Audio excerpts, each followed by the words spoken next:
Bonjour à tous. J'avais parlé entre autres des agriculteurs et en même temps, c'est vrai que il se passe des choses sur Terre comme vous savez très bien. Et je me suis dit que pourquoi pas en même temps de vous montrer au niveau de la base humaine, puisque les humains le font autant que les grilles, que les reptiliens. Alors, il faut savoir ces êtres-là n'ont pas d'âme, hein. Donc c'est pour ça qu'ils pratiquent ce genre de choses. Donc on va déjà partir plus sur la base de Terre. Donc le clone de laboratoire est double de laboratoire. Faire, faire croire des fœtus dans une matrice artificielle. La base E-Dolts n'a rien d'extraterrestre. Alien de fabrication humaine et modifié corporel. On a identifié au moins deux types différents, un type de gris et un type nordique, qui ressemble à une poupée. Tous créés par les scientifiques terrestres en grand secret. Le projet de la base Dolls était similaire au projet de Palm Island à New York et l'île fictive du docteur Moreau, un roman de H.V. Wells. Déclaration de Thomas Castello à propos de la base de Dolls. Extrait. Les scientifiques reprogramment le cerveau humain et implantent de fausses informations. Néanmoins, le projet de la base de Dolls était plus avancé parce qu'il a combiné des découvertes accidentelles pour une exploration en profondeur dans le plus grand secret. Le projet était grandiose car il y avait de l'esprit, des idées et des développements ultérieurs et certains d'entre eux consistaient.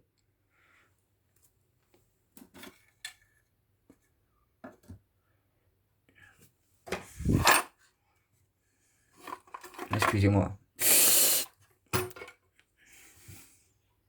Donc,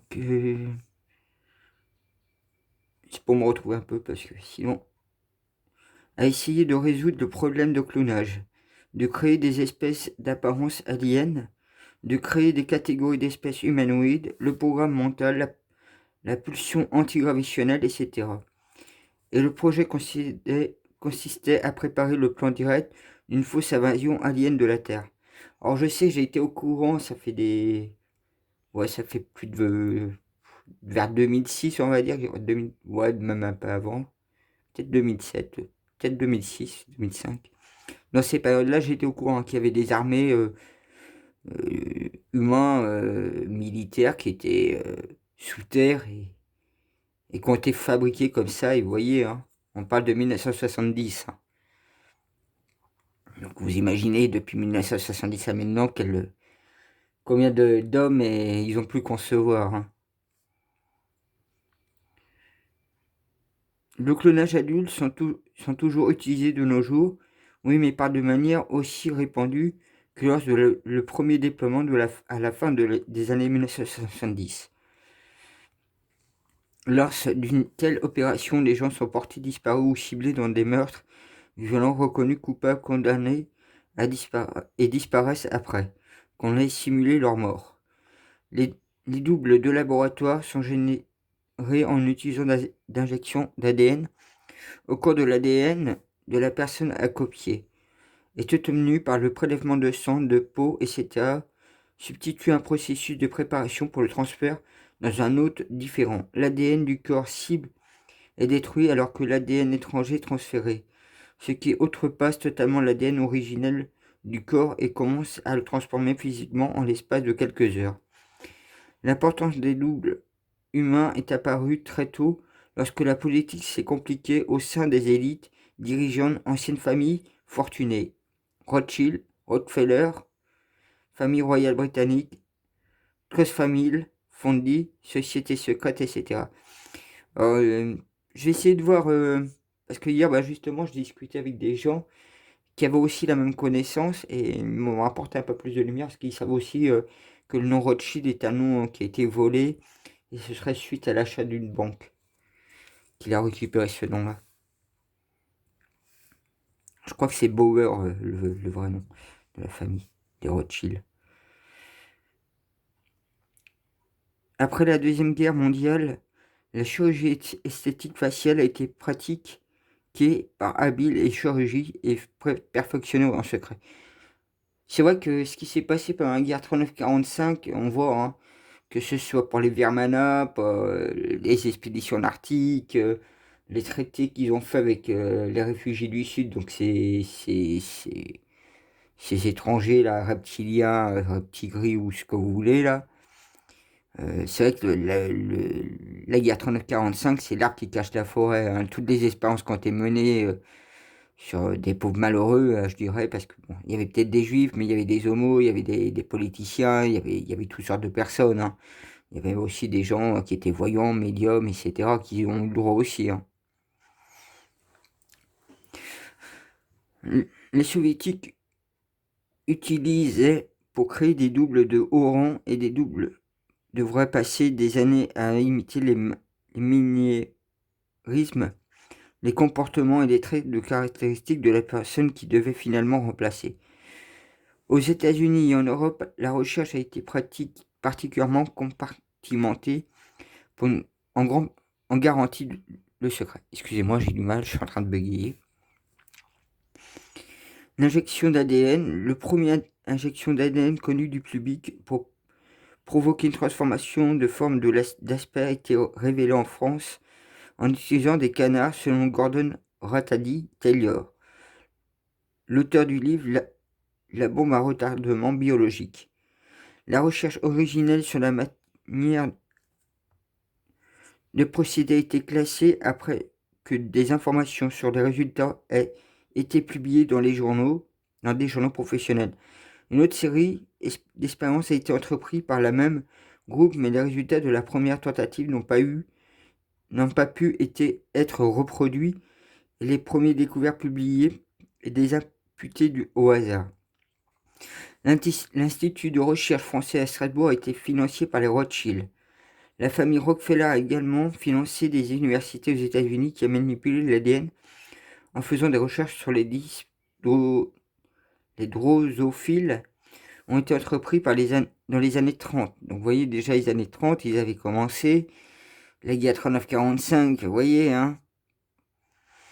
Aux États-Unis, repris par des chercheurs français, G. Tessier et P. L'Héritier et l'ENS, l'UMS, à partir de 1933. En 1967, Lord Rothschild, un philosophiste qui faisait mondialement autorité en matière de structure et d'action du spermatozoïde, annonça à l'Institut Weizmann des sciences en Israël qu'il considérait le clonage humain comme étant à la portée de main et que le seul obstacle qu'il prévoyait était de nature éthique. Rothschild n'a pas précisé quel type de clonage il envisageait, de l'enfance intra-utérin ou âgé, ou à l'adolescence ou adulte. Mais le plus probable est qu'il se référait au clonage humain reproductif en manipulant l'ADN du sperme et de l'ovule. Il s'agit de Victor Rothschild, 1910-1990. Le nom fut cité à raison lors du procès des 5 des Cambridge comme étant le 5e homme des espions britanniques travaillant pour le KGB. Autre méthode qui permet de produire des clones très ressemblants. Une autre méthode selon laquelle on peut procéder est la phase de création d'un clone hybride au cours de laquelle l'ovule peut être modifié dans sa forme corporelle en modifiant les caractéristiques du visage, en ne développant pas complètement les yeux, le nez, la bouche, etc.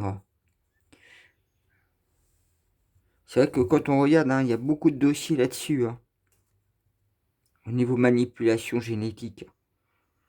Donc à mon avis, si on faisait plus de recherches dans toutes les manipulations génétiques, on risque de trouver des choses qui est sous nos yeux, comme on dira, et qu'on n'a pas été chercher plus loin. Lorsque le clonage est prêt à l'emploi, les caractéristiques faciales sont pleinement rétablies en injectant au clone de l'ADN de la personne pour achever la transformation à l'intérieur de l'équipement de la chambre. Cette méthode permet de produire des clones très ressemblants. À l'avenir, les scientifiques découvriront comment utiliser les terminaisons nerveuses biologiques pour fusionner des répliques robotiques et des humains. Ces futurs humains, leur ADN sera modifié pour naître sans bras et sans jambes, à la recherche de poursuites en secret dans ce domaine de la science à l'heure actuelle. Donc ouais, ils vont très très loin parce qu'ils veulent faire un humain technologique, donc il sera mi ADN et 50, on va dire 50% d'ADN et 50% de technologie, vous voyez. Sachant que faut bien comprendre aussi que derrière, ils font un autre mélange au niveau des corps ADN. C'est qu'ils mélangent l'ADN reptilien et de l'ADN humain. Donc, ils nous font vraiment un milkshake.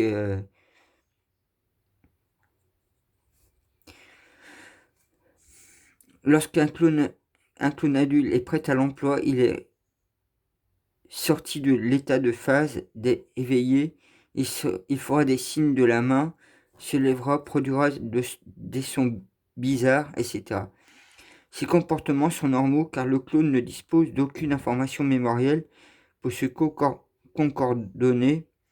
Et une fois que la mémoire holographique du cerveau de l'esprit d'origine sera transférée dans le clone, il se comportera et agira comme la personne originelle, se souvenant des amis, de la famille, des informations générales, etc. C'est même, ça me fait penser à un autre truc. Souvent, je fais partie de ceux qui en parlent le plus, et on est nombreux à le parler de plus en plus de ça, que ce soit Macron, que ce soit toutes les personnes qui ont déjà été arrêtées, supprimées, même si le grand public n'est pas au courant en général. Vous voyez, un Macron c'est un clone, la reine Elisabeth c'est un clone, Merkel c'est un clone, le pape blanc c'est un clone. Vous voyez tous les clones qu'il y a. Vous voyez toutes les méthodes qu'on peut utiliser après pour les remplacer.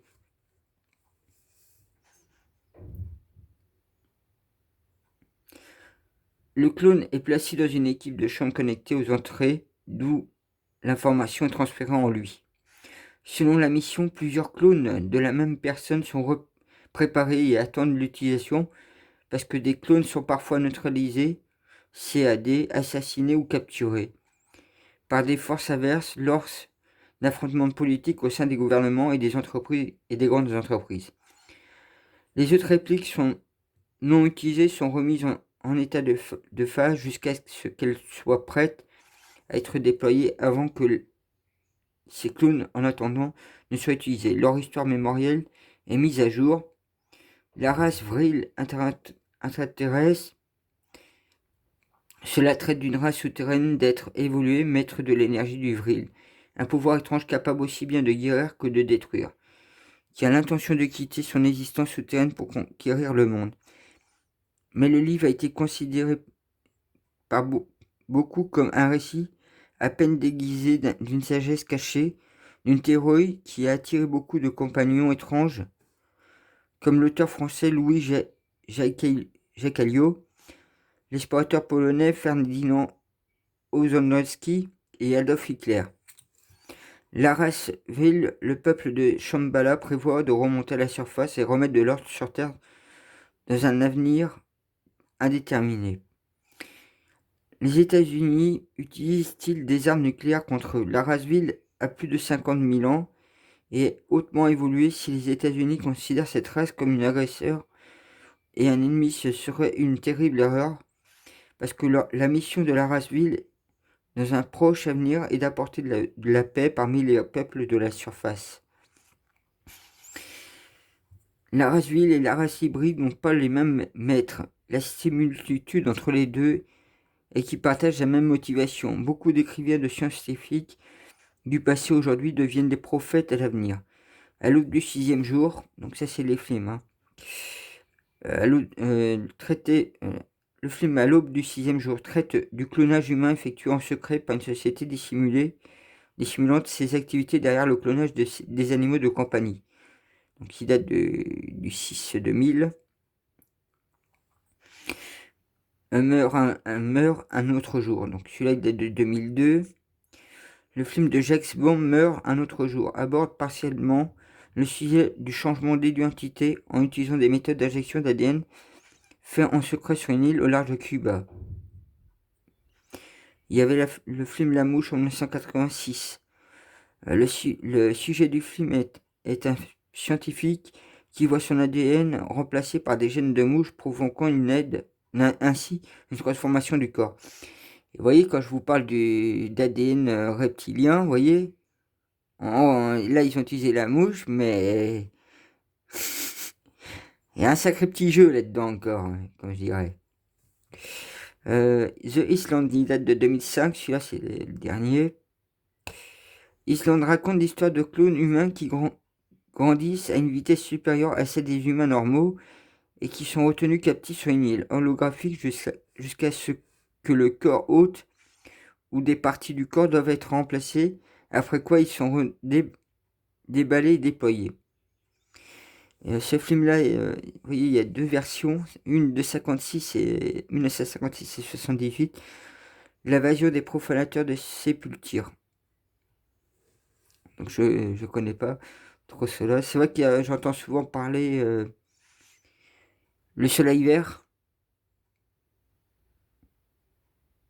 Donc vous voyez, parce que c'est Olivier Santo qui a fait justement cela. Et vous voyez, la société Vril a été formée un peu avant que les nazis prennent le pouvoir, croyaient avoir une connaissance secrète qui leur permettait de changer leur race et devenir l'égal des hommes qui vivent sous terre. Les méthodes de concentration, un tout nouveau système de gymnastique interne par lequel les initiés seraient transformés. Vous voyez, il y a tout un truc à comprendre encore là-dessus. Hein.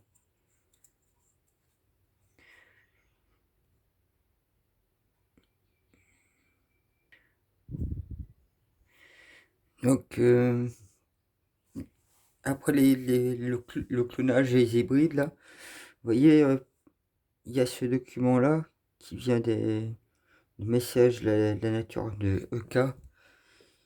Je vais cliquer dessus en espérant que ça va ouvrir la page. Non, ce que j'ai ce souci-là, c'est comme ils m'espionnent. Ils me font des trucs tordus sur mon profil Facebook. Donc des fois, ils me remettent tout à zéro et tout. Des fois, je m'en retrouve. Eh ouais, ils nous surveillent beaucoup trop. Ils ont aucun respect. Mais c'est vrai que quand vous faites vos recherches, hein, on en trouve absolument partout. Donc, un truc. Donc, rapport sur les motivations et les activités des extraterrestres. Je déteste ça, mais tant pis. Oui, il ne devrait pas avoir géré mon choix ni rien. Il devrait fermer tout de suite, clac. Parce que mon choix, il est simple, c'est niette. Il existe un grand nombre de races extraterrestres qui interagissent actuellement avec la Terre et la population humaine.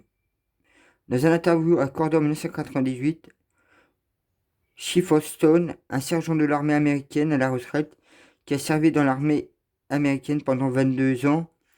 Hé, voyez, ça a aucune explication. Et Dieu.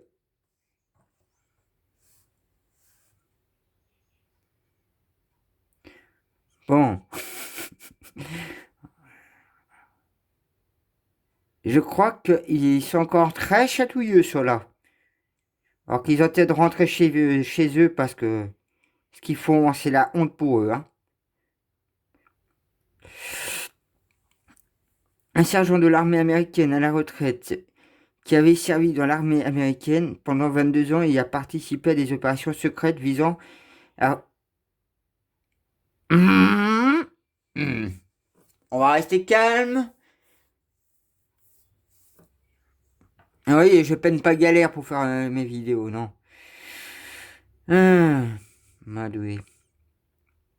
Visant à récupérer des vaisseaux extraterrestres et des entités biologiques extraterrestres. A relevé qu'il existait un total de 57 races extraterrestres connues par l'armée américaine. Parmi le groupe de races extraterrestres, un certain nombre sont plus actifs que d'autres. On peut prétendre qu'ils ont plus d'importance pour la révolution et la souveraineté humaine. Ce rapport décrit les principes races d'extraterrestres les plus couramment cités dans les littératures qui semblent revêtir une importance stratégique pour l'évolution et la souveraineté de l'humanité et leur impact sur un éventuel de problèmes de systématiques mondiaux. Oui, je touche pas l'écran du tout, hein. Mes deux mains elles sont loin.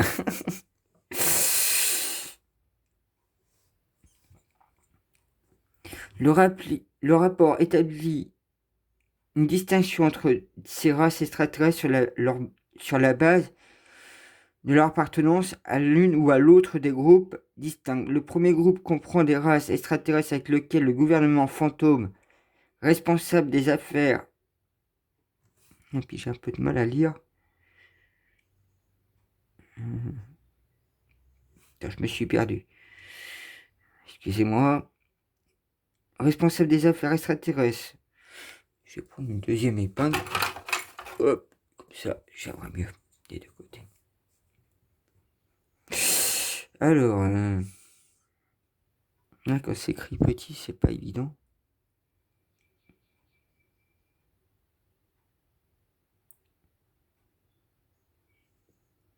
Je vais peut-être descendre un peu la tablette. Vous aurez un écran un peu noir là-haut.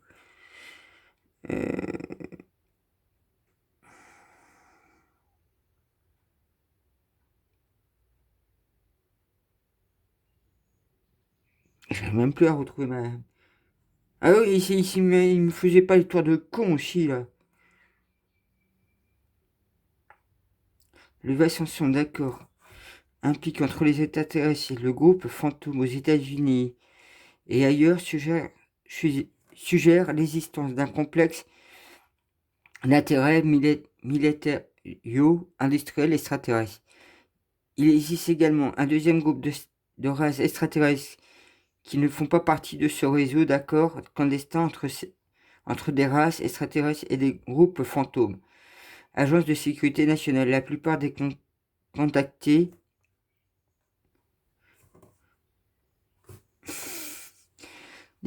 déclarent que ces races sont amicales avec les intérêts humains, suggérant une approche plus éthique des défis auxquels l'humanité est confrontée alors qu'elle prépare la vérité sur la présence extraterrestre des défis posés par la technologie extraterrestre avancée. Ce rapport déclare tout d'abord le groupe extraterrestre qui font partie des complexes militaro-industriels extraterrestres ou bien des principales associés aux États-Unis à une portée mondiale. Le rapport décrira ensuite le deuxième groupe d'extraterrestres qui ont refusé d'être associés au complexe militaro-industriel extraterrestre.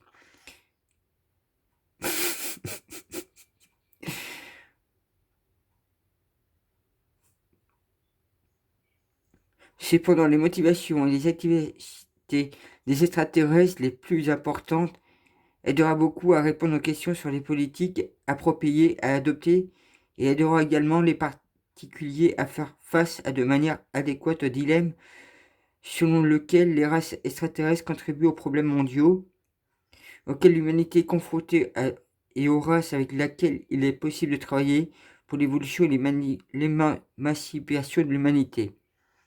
Un rapport sur les motivations des activités des extraterrestres, une typologie des races extraterrestres les plus importantes en interaction avec l'humanité. Le témoignage le plus convaincant sur les différentes races extraterrestres proviennent de lanceurs d'alerte tels que le sergent Stone, qui a servi pendant de longues périodes dans l'armée, ou de sociétés participant à des projets noirs, ainsi que des contactés qui ont eu un contact physique direct avec des extraterrestres et communiquent avec eux. Cela inclut à la fois les contactés au sens classique de ceux qui ont volontairement interagi avec des races extraterrestres et les personnes enlevées. Moi je me trouve justement à les personnes enlevées, plus les contacts télépathiques, voyage astral. C'est vrai que moi j'ai un sacré tableau. Bon, je suis pas tout seul, on est nombreux, hein. Et de plus en plus tout le monde va être comme ça, donc ce qui fera notre force encore plus contre tout ce qui se passe. qui ont involontairement incorporé des programmes extraterrestres. Je citerai d'abord certaines des sources principales d'informations sur les différentes races extraterrestres opérant généralement sur Terre, puis essaierai de décrire de manière précise les motivations et les activités de race en utilisant les sources disponibles. Bien que les attitudes des informations fournies par les lanceurs d'alerte et les contactés présents dans ce rapport puissent donner lieu à de nombreux débats, j'ai déjà fait valoir que les lanceurs d'alerte et les contacts fournissant les sources de preuves les plus solides pour le phénomène extraterrestre, ce qui contribue en outre à renforcer la fiabilité des informations fournies par ces lanceurs d'alerte et contactés, et la cohérence des témoignages et des preuves qu'ils fournissent, ainsi que la crédibilité des personnes impliquées.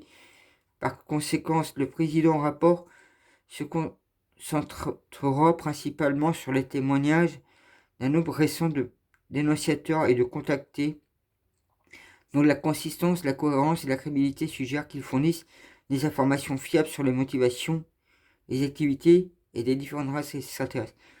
Moi, entre autres, souvent je donne justement leur description, leur corps, voir les odeurs que je peux avoir, les informations aussi qu'ils me donnent, la taille, enfin je donne pas mal aussi d'éléments que comme ça moi je retrouve justement d'autres qui ont donné les mêmes éléments que j'avais donnés. Ça nous demande aussi souvent de chercher, puis on le trouve avec le temps par hasard.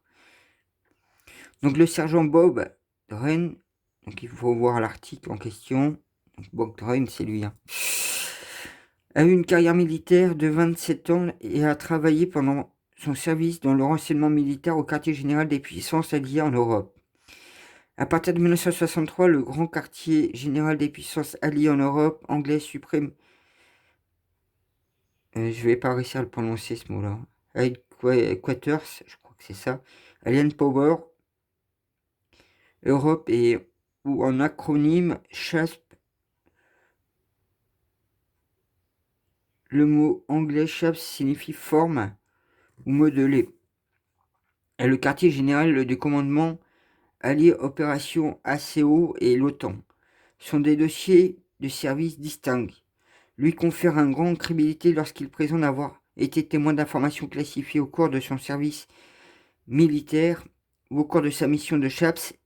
Il affirme avoir reçu des instructions de lire une étude détaillée des activités des OVNI et de leurs incidents éventuels sur les relations entre les soviétiques de l'OTAN et l'OTAN, publié en 1954, sous le titre d'une évaluation d'une possible conflit militaire menaçant vers les forces alliées en Europe.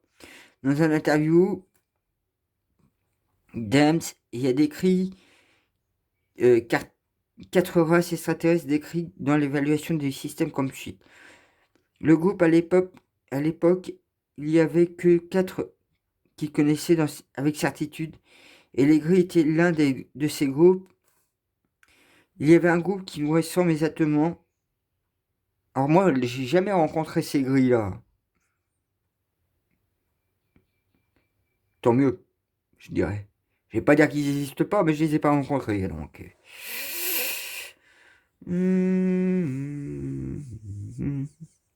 Un groupe qui nous ressemble exactement. Il y a un groupe humain qui nous ressemble tellement que cela rend fou les amiraux et les généraux, parce qu'ils avaient déterminé que ces gens-là, et les avaient vus à plusieurs reprises, avaient été en contact avec eux. Il y en a eu des enlèvements, des contacts. Ces gens nous ressemblent tellement qu'ils pouvaient s'asseoir à côté de vous dans un avion ou dans un restaurant et vous ne saurez jamais la différence. Et le fait d'être militaire et d'être en premier paranoïaque, ça dérange un peu les généraux et les animaux. Et les amiraux plutôt.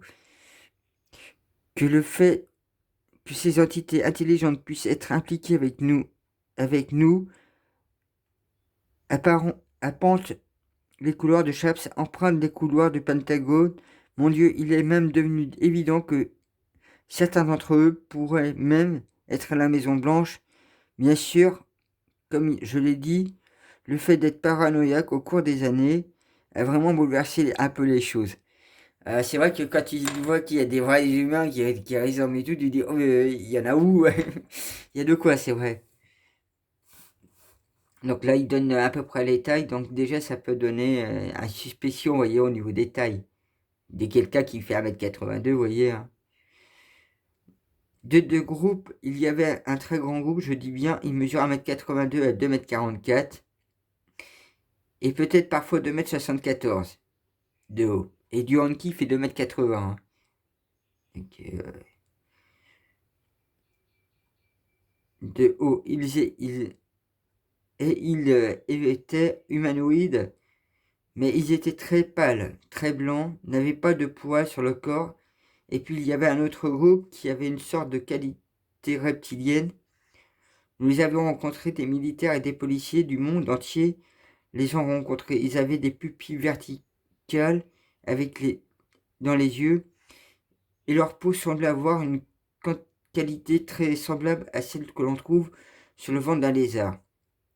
Certains donc les 4 types d'êtres qu'ils connaissaient en 1964, mais des amis encore actifs dans les services militaires m'ont dit que c'est déjà plus d'une douzaine maintenant.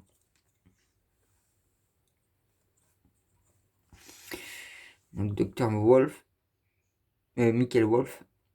Le docteur Michael Wolf, une source de dénonciateur qui fait référence à différentes races extraterrestres, il affirme avoir travaillé pendant plus de décennies dans divers postes clandestins liés à la présence d'extraterrestres, en dépit d'une controverse persistante sur le témoignage et les référenceurs du lanceur d'alerte de Wolf.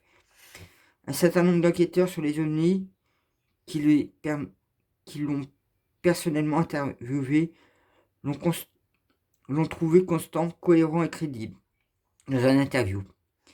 Il a été affirmé que le Dr. Wolf, plusieurs confédérations de civils extraterrestres nous visent de manière vague et coordonnée. Il s'agit de l'Alliance, composée de figurants humains du système Alter Aquilia, de coopération de Gris, du système Zerta Reticuli, de la Fédération des mondes, de races non précisées appartenant à de nombreux systèmes stellaires. Il y a des races uniféides d'origine d'Orion, culture de ces systèmes d'étoiles. De plus, l'alliance des affiliés de la coopération de la Fédération des mondes, les races unifiées d'Orion, sont affiliées au corporat et à leur intermédiaire d'alliance de la Fédération des mondes.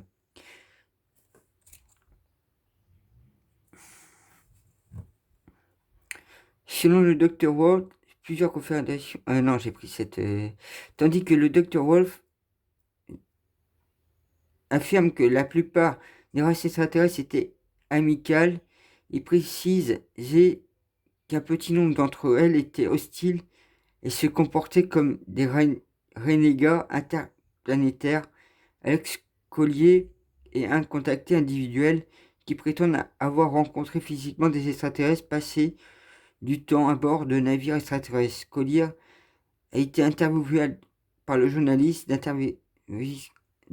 d'investigation et chercheuse sur les ovnis, Paola Harris, qui malgré ses propres réserves initiales quant à ses affirmations novatrices, l'a trouvé extrêmement crédible et cohérent, et qu'une grande partie de ce qu'il est conforme à sa propre opinion indépendante, résultat de recherches. En outre, certains des conversations présumées de Collier par les extraterrestres ont donné lieu à des affirmations astronomiques qui sont ultérieurement confirmées comme étant compatibles avec les dernières connaissances en physique quantique sur des sujets ésotériques tels que les informations pouvaient être divulguées par des trous noirs. Cela aide à établir la crédibilité du collier en tant que véritable contacté avec des informations pertinentes à partager sur les races extraterrestres. C'est vrai que les trous noirs, j'avais détecté ça, que c'était des portes dimensionnelles, hein. Donc ça passe d'un monde à un autre. Et vous voyez, il passe aussi les informations comme ça. Dans un certain nombre d'articles qui ont été compilés dans son livre Défense, le sol sacré. Collier décrit en détail les motivations et les comportements de nombreuses races extraterrestres. Donc voici les exemples. Je crois comprendre que ceux du système Sirius essayent d'être utiles et d'aider parce qu'ils ne se sentent responsables du fait que ceux qui ont... Ah, j'ai du mal là. Bah ouais, mais ils me font bugger mon appareil là. Je sais que c'est eux, hein.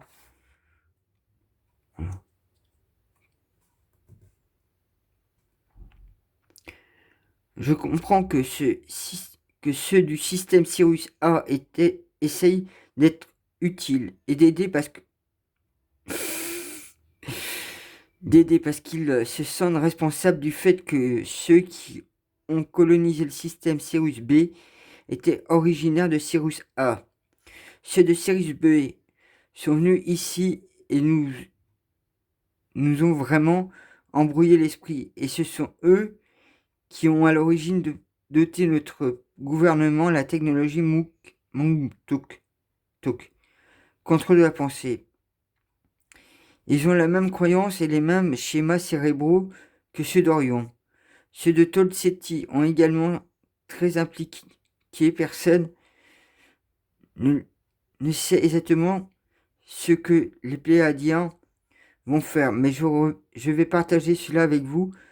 Ceux qui vivent dans le système autour d'Alcyone, certains d'entre eux n'ont aucune confiance, car ils ont des agendas cachés. On dit que ceux du Tedjeta ont un objectif très clair, maintenir l'idée de la liberté. Ce n'est pas parce qu'un groupe est étiqueté pléiadien qui est là pour nous aider. Les gens confondent cette question. Connaissez-vous par leurs œuvres ceux de Sinus, Alpha sont cités. Il y a un groupe d'Asturus qui essaye de les aider, ceux de Procyon qui ont été libérés essaient d'aider, ils sont plutôt gun-ho. Je suis désolé, hein, mais comme en plus ils me font bugger l'appareil, je sais ce qu'ils sont en train de faire, hein. J'essaie de les en empêcher. Sinon, la page elle serait déjà fermée. Dans ce rapport, je décris les principales des races extraterrestres. Les plus couramment citées dans la littérature qui semblent revenir une importante stratégie pour l'évolution et la souveraineté de l'humanité, ainsi que leur impact sur un éventail de problèmes systémiques, mondiaux. Je distingue des races extraterrestres en fonction de leur appartenance à l'une des autres, à l'une ou des autres, l'une et des deux catégories distinctes. Le premier catégorie comprend les races extraterrestres, avec lesquelles les gouvernements fantômes responsables des affaires extraterrestres ont conclu des accords et même collaboré à un certain nombre de projets communs. Le vaste ensemble d'accords imbriqués entre les races et le gouvernement fantôme aux États-Unis est d'ailleurs suggéré l'existence d'un vaste ensemble d'accords imbriqués dans les races. Non, c'est en dessous, j'aurais dû être. Allez, on suggère l'existence d'un complexe d'intérêt militaro-industriel extraterrestre. C'est vrai que quand on voit, il y a la NASA, on va dire, il y a 30% à les civils et 70% c'est du militaire alien. Et encore, les 30%, c'est plus du militaire même. Et vous avez une deuxième NASA, c'est NASA ou un truc comme ça que ça s'appelle. Donc celle-là, elle est presque pas connue du grand public.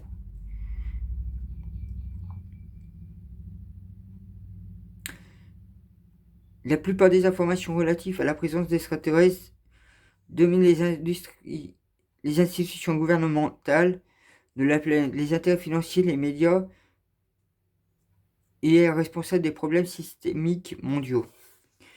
Voilà, souvent, comme on vous dit, souvent ce sont les reptiliens, les gris, c'est eux qui sont le plus derrière.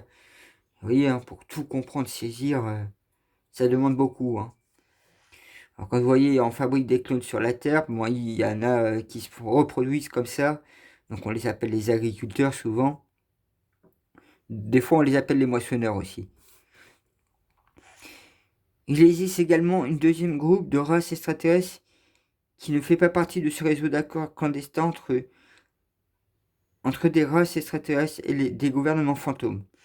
Agence de sécurité nationale, la plupart des contactés déclarent que ces races sont amicales avec des intérêts humains, suggérant une approche plus éthique, les défis auxquels l'humanité est confrontée alors qu'elle prépare la vérité sur la présence d'extraterrestres et les défis posés par les technologies extraterrestres avancées.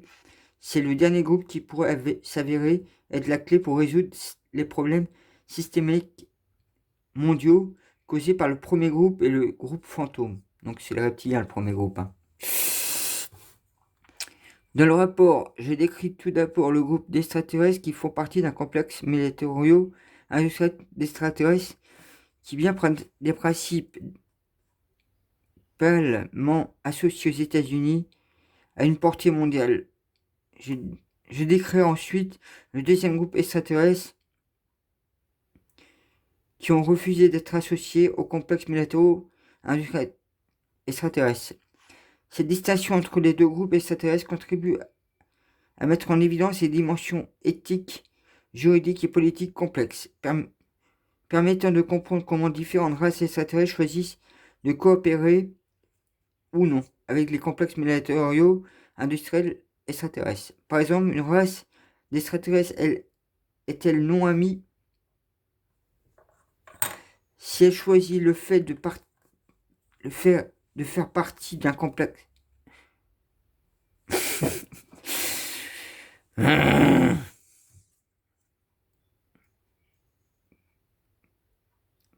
Ils me facilitent pas, eux. Là, j'étais bien. Ah non, je vais pas tout relire, là. Bon, je vais reprendre dans cette page-là. Parce que je crois que j'étais là. Il choisit de faire partie d'un complexe Itario industriel. Ouais, ouais, je vais reprendre là. Les extraterrestres choisissent de coopérer ou non avec les complexes militario industriels extraterrestres. Par exemple, une race d'extraterrestres est-elle non amie et a choisi de faire partie d'un complexe Ilitaro industriel extraterrestre, partageant ainsi la technologie avec les agences de sécurité nationale.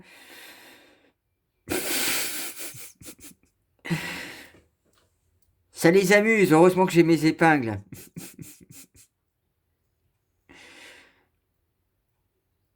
L'extraterrestre. Partageant ainsi la technologie avec les agences de sécurité nationale dans le cadre du projet mutuel bénéfique, conduisant au secret à la violation des droits de l'homme et à la destruction de l'environnement mondial suite aux politiques et au gouvernement fantôme.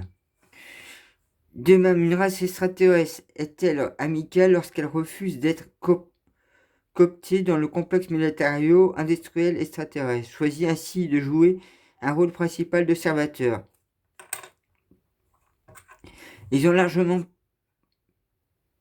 pas d'observateurs, bien au contraire, une majorité de la race humaine étant exploitée par des élites humains et des extraterrestres associés au complexe militario industriel extraterrestre. Bien qu'un argument puisse être invoqué au prime abord pour répondre oui aux deux questions, cela ne doit pas être dissimulé. Les problématiques juridiques et politiques plus profonds qui émergent avec l'existence d'un complexe militario industriel extraterrestre et traitent tant de telles questions. Comprendre les motivations et les activités des races extraterrestres les plus importants aidera grandement à répondre aux questions ci-dessus et aidera également les particuliers à faire de manière adéquate au dilemme selon lesquels les races extraterrestres contribuent aux problèmes mondiaux auxquels l'humanité est confrontée, aux races avec lesquelles il est possible de travailler pour évoluer et l'émancipation de l'humanité. Et vous voyez, ça, c'est depuis 2016, ils ont commencé le nettoyage. Là, ils avaient arrêté en 2018 et c'est repris ce mois-ci, en fait, ils ont repris. Hier, j'avais l'impression, quand il y a eu l'orage, comme s'ils utilisaient leur canon quantique, qu'ils étaient en train de faire du nettoyage. Les races extraterrestres de ce groupe incluent l'omniprésence gris et système stellaire. Donc vous comprenez aussi bien que Dieu n'est pas créateur de tout, hein. La source divine, c'est elle qui est créateur allez, on va dire 80%, mais après vous voyez bien que les races, les espèces, il y a des êtres qui s'amusent à faire vraiment de la génétique, etc. Bon bah vas-y, amuse-toi, toi. Les races extraterrestres de ce groupe, donc c'est les petits gris, hein. Les extraterrestres de ce petit groupe incluent l'omniprésence gris du système stellaire Zersta Reticulium. C'est vrai que ça fait penser du latin. De la constellation d'Orion, décrit dans la plupart des recherches sur les enlèvements et figurant en bonne place dans les rapports d'accidents crash impliqués des ovnis, Robert Jehn implique les gris parmi les extraterrestres décrits dans l'évaluation de l'OTAN. Et c'est vrai que les gris, les petits gris sont sous la gouvernance des grands gris, hein. Et puis eux, ils ont l'habitude aussi, ils se reproduisent pas comme les humains non plus, hein. Ils sont vraiment clownés aussi, hein.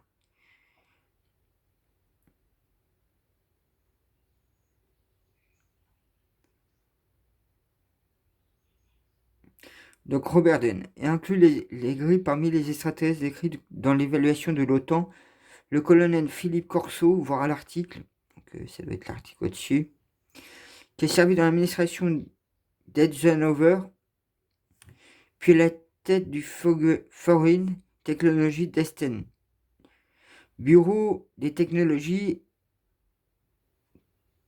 étrangères au département de recherche-développement de l'armée américaine, affirme avoir observé le corps d'un gris mort retrouvé à Roswell en 1947, ce qui semble correspondre à la description classique des extraterrestres de 1,20 m de hauteur avec une grosse tête, de grands yeux en forme d'amande noire, un torse maigre, des bras et des jambes maigres. Une description classique est celle de Travis Walton, qui a une expression d'enlèvement NDT adduction avec les grilles. Ils étaient très petits, moins de 1,52 m, et avaient une très grande tête chauve. Ses cheveux, sans cheveux, leur tête était bombée, très grande.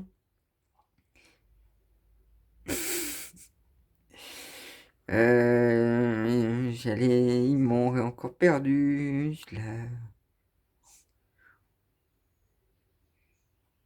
Ah oui, c'était là-haut, je crois. Ils ressemblaient à des fœtus. Je vais reprendre la phrase. Ils étaient petits, moins d'1,52 m. Ils avaient une très grande tête, chauve, sans cheveux. Leur tête était bombée, très grande. Ils ressemblent à des fœtus et n'avaient pas de cils, de sourcils, pas de cils.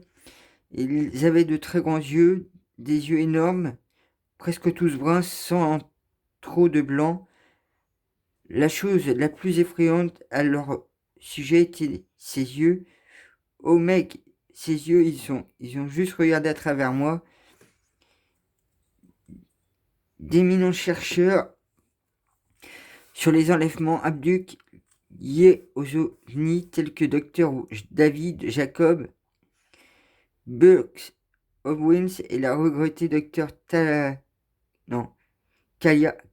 Carla Turner ont fourni des études et ces détails sur les aspects abusifs des enlèvements par OVNI. Ces chercheurs ont trouvé des preuves troublantes d'un traitement abusif infligé à des individus capturés dans ces engins OVNI et des femmes soumises involontairement à des programmes génétiques visant à produire des hybrides humains extraterrestres et des hybrides adultes pratiquant des activités sexuelles humiliantes par des femmes enlevées.